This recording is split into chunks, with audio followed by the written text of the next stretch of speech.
વિરોધ પક્ષનું મેઇન કામ છે સરકારની ખરાબ નીતિઓનો વિરોધ કરવું, પરંતુ કોંગ્રેસ અત્યારે ભારત સરકારનો એક પ્રોજેક્ટ ગ્રેટ નિકોબાર પ્રોજેક્ટ એનો વિરોધ કરી રહી છે। તમે વિચાર કરો કે આના માટે ખુદ સોનિયા ગાંધીએ ધ હિન્દુમાં એક આર્ટિકલ લખ્યો છે અને આર્ટિકલમાં એમણે લખ્યું છે કે આ પ્રોજેક્ટથી ત્યાંનું પર્યાવરણ, ત્યાંના સમુદ્રી જીવો અને ત્યાંના આદિવાસી લોકોને નુકસાન થશે।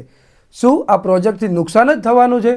તો આપણે જાણીએ કે આ પ્રોજેક્ટ શું છે। આ એક મેગા ડેવલપમેન્ટ પ્રોજેક્ટ છે જે અંદમાન નિકોબાર ટાપુના દક્ષિણ ભાગમાં આવેલા ગ્રેટ નિકોબાર આઇસલેન્ડ પર બનવાનું છે, જેનું અંદાજિત બજેટ 72,000 કરોડ છે અને ત્યાંથી મલક્કા સ્ટ્રેટ ફક્ત 40 કિલોમીટર દૂર છે, જેને દુનિયાના વ્યસ્ત ટ્રેડ રૂટમાંથી એક રૂટ માનવામાં આવે છે। તો આ મેગા પ્રોજેક્ટની અંદર 4 પ્રોજેક્ટ છે, જેની અંદર international airport, international port, power plant અને 1 લાખથી વધારે લોકો માટે સ્માર્ટ સિટી બનાવવાનો ઉદ્દેશ્ય છે। આ પ્રોજેક્ટથી ભારત એક વર્લ્ડ ક્લાસ શિપિંગ હબ બનશે।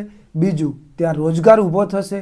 ત્રીજું, કે ત્યાં ટુરિઝમનો વિકાસ થશે અને આ બધાથી મેઇન કે ચીનની એક સ્ટ્રેટર્જી છે સ્ટિંગ ઓફ પલ્સ, એને કાઉન્ટર કરવા માટે આ પ્રોજેક્ટ બહુ મહત્વનો છે। આ પ્રોજેક્ટથી ફ્યુચરમાં સિંગાપોર અને કોલંબોને આર્થિક નુકસાન થવાનું છે, એટલા માટે જ વિદેશી મીડિયા, બીજા દેશો અને લેફ્ટ લોબી આનો વિરોધ કરી રહી છે।